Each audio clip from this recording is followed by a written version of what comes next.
lawmakers tried a last-minute resurrection of the state's besieged pension plan. It was a 291-page proposal, and so far it was approved by a legislative committee moments after it was released publicly. People didn't even read it yet.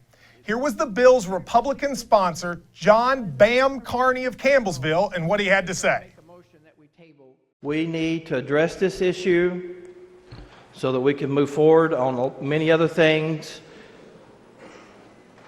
One of those would be which pass a budget that would reflect commitment to public education so that our kids could get the skills necessary to get jobs that can grow them out of poverty. Now, Carney says lawmakers expect the bill to save $300 million over 30 years. But you may remember that Kentucky's retirement system is actually $41 billion short of the money that will be required to pay benefits over the next 30 years. And literally just seconds ago, the bill passed. 49-46, 11 Republicans voting no, the rest voting yes, all Democrats voting no. It literally just passed. Now, obviously, the bill was met with a lot of opposition. Here's the reaction from House Minority Leader Rocky Adkins. Now, Mr. Speaker, this bill goes a little bit farther with me than I am concerned about, beyond why I don't believe we need to make changes. Now, we can talk about the $40 billion unfunded liability. But since we don't have an actuarial analysis, I would submit that this bill has very little impact on the unfunded liability here in the Commonwealth of Kentucky.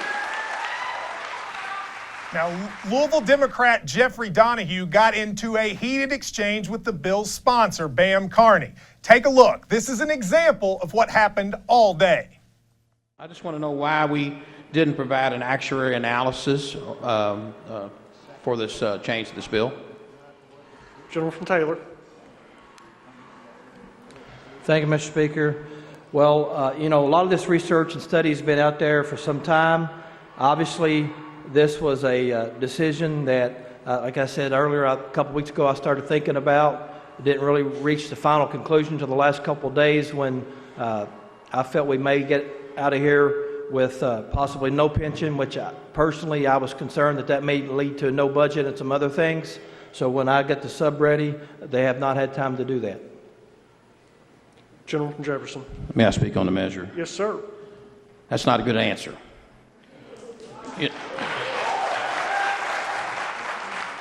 Now, of course, there's been plenty of protests. Teachers lined up outside the Capitol. Some were locked out. Secretary of State Allison Grimes came and let them in, and they chanted from outside. And here's what Representative James Kay of Versailles said on their behalf. They are neither ignorant, nor ill-informed, nor temper tantrum throwing babies. Our teachers are consummate professionals. I would say, if you were, I don't know, a state employee like a legislator, and you had a 291-page bill and you didn't read it, you might be ignorant on what's in it. You sure would be ill-informed about the contents of that legislature. All right, so what we're going to do is take a look at the breakdown of what happened and how it might affect you. This is what lawmakers literally just passed.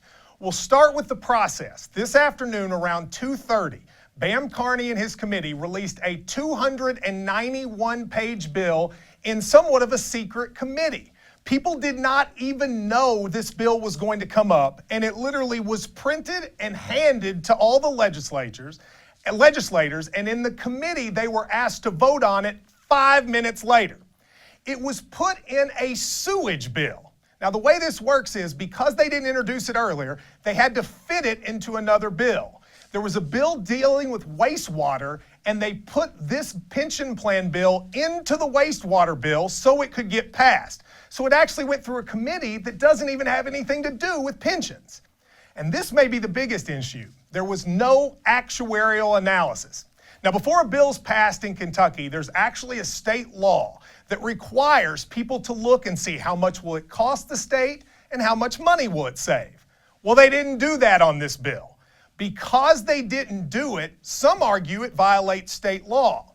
But maybe more importantly than even that, We don't know how much money this bill will save, and we don't know how much money this bill will cost because they passed it without doing what is legally required, finding out the cost.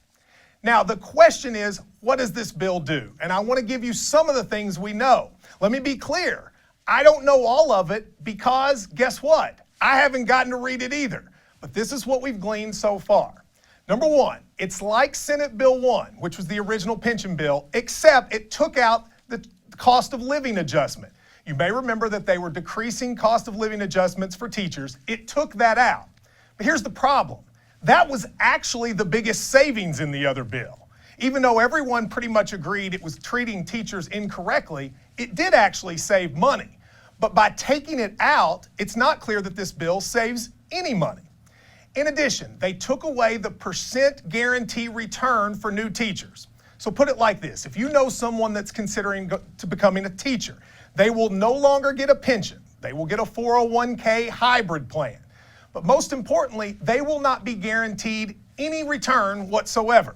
Unlike a pension or other things where you get a return, this has no guarantee. So you could invest the money and not see anything back. In addition, and this might be the most important, it takes away the inviolable contract. And what that means is for future teachers, their benefits can, after they started, be changed forever, and there's nothing they can do about it.